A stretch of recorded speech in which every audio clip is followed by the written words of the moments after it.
Now, this is how it looks when it comes to talukas and the political party presence. Now, if we see that BJP obviously has a presence across now, followed by Indian National Congress. The MGP has gone, last time they had 3, now they have 2 seats. Goa forward from 3 to again back to 1. Independents have the presence at 3. RG has made an entry into the assembly, and also the Aam Aadmi Party with 2 seats. Looking at this chart, I'll start with Professor. How do you see the picture of Goa with respect to political parties and the future? Yeah, so one of the best things that probably BJP can take away from this is that BJP has suddenly become a pan-Goa party with presence in every taluka. Another thing that probably somebody like Congress should look at is that their dissemination from North Goa. If you minus the Michael Lobo factor, if you minus the Michael Lobo factor, if you notice their entire this, more importantly, what is worse to look at is the Sangay, Kankon and Dharbandora area. So I think Congress is kind of getting pushed into oblivion for some reason, and so that's a takeaway probably for Congress. A great story for someone like Revolutionary Goans Party, because they make a mark, and they make a mark in a constituency that probably on paper theoretical assimilation did not look to be a very stronghold for a person like RGP. Yeah, in spite of that, I think they being able to pull people along was an amazing thing to look at, and same is the case with the Aam Aadmi Party. So I think that's the most important takeaway. So, Aam Aadmi Party with respect to Benoli and Veli, and RG with Sandandre. Pramod? Absolutely.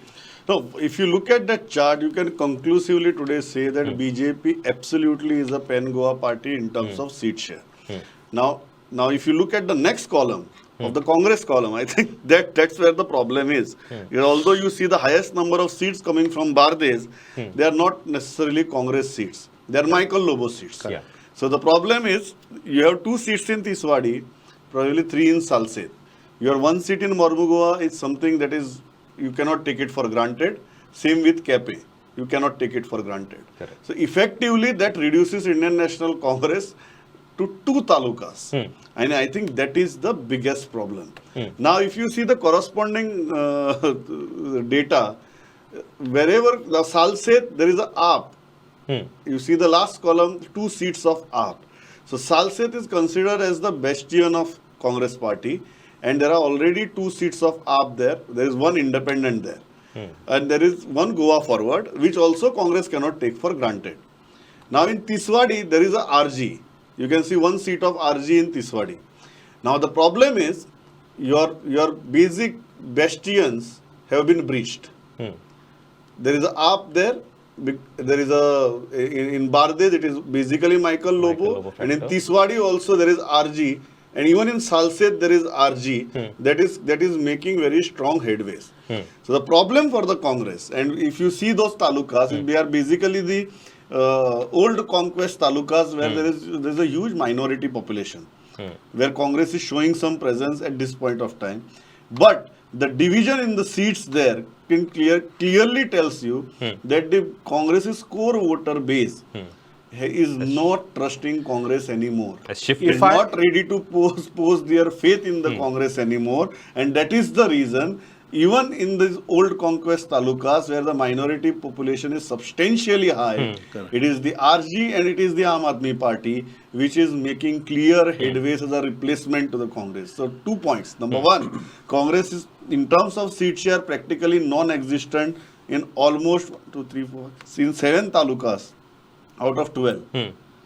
And they're practically non-existent. There is not even 1 seat. And in the rest of the talukas, there is RG and there is AAP. Making very, very strong headways. And these are the only talukas which are traditionally considered as bastions of Congress. I think there's a deep trouble for Congress and a very, very strong reason for concern. So whatever Pramod just said is perfect, but I'm just going to draw a very small, crude analogy and parallel in order for people and viewers to understand it better. What we are talking about is, if you consider each taluka to be a market, then Congress is like a Nokia which probably has competition and is getting into oblivion from every single market. Whereas if you look at somebody like BJP is more like an Apple where it still has monopoly in a lot of markets, where it does not really look at opposition. I mean, you don't have a strong opposition there if they continue to manage their people the way they are doing at the moment. Yeah. Okay. So that's Thank that's God a very you did interesting not call them BlackBerry. You remained at Nokia. Okay.